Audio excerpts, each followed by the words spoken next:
Hey everyone, today I'm going to show you how to operate and install your Hurricane fabric shield.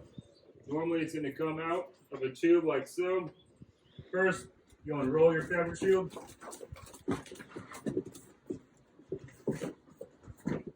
All of your fabric shields should be labeled with the number of the upper right hand corner.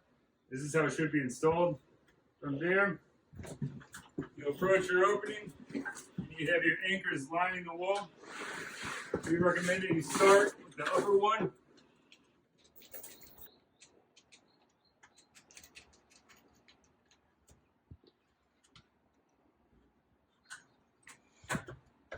Like so, and then work your way down.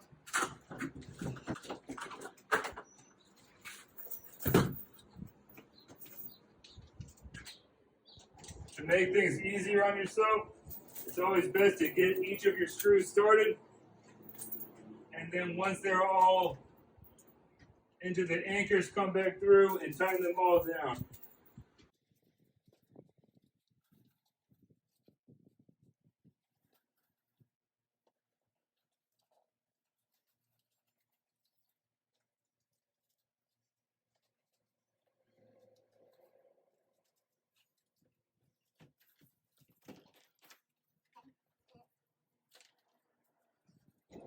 Like so.